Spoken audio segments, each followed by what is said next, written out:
I originally proposed a story to National Geographic about emperor penguins. I wanted to really connect the readers of National Geographic to this bird that can swim with such capability that it's hard to comprehend. We're here off of Cape Washington, Antarctica in the Ross Sea.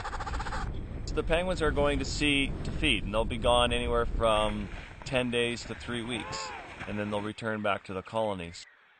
So you have a constant parade of penguins leaving and penguins returning. So we wanted to look at this relationship between this exit strategy that they have, this coating themselves in bubbles, and how they avoid leopard seal predation. I didn't want to appear as a predator to these penguins when they returned from the open sea. And so I locked my legs under the ice and I waited.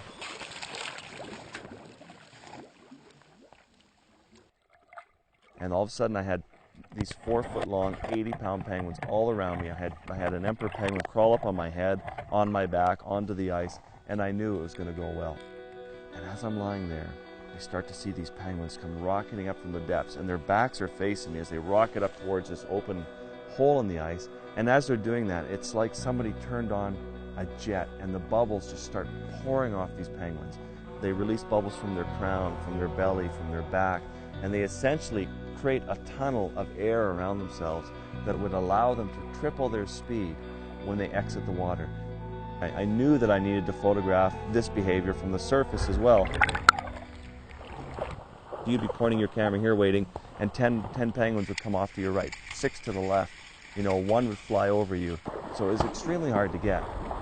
It actually became quite comical when you have 300 penguins coming out of the water, and they fly so high into the air, and when they land on their bellies, they knock the air out of themselves. You felt a little bit sorry for them, but they were okay, and this is what they're designed to do. So we are there just lying on the edge of the ice, and it's amazing that the penguins know that we're not a threat, that we're not something that can hurt them, and they're nervous of us at the start, but they get used to us very quickly. I was mesmerized by the beauty, the agility of these birds, the speed, the grace, and the power, and the control that they had over their environment when and when not to release bubbles. It was one of the coolest things I've definitely seen in my career.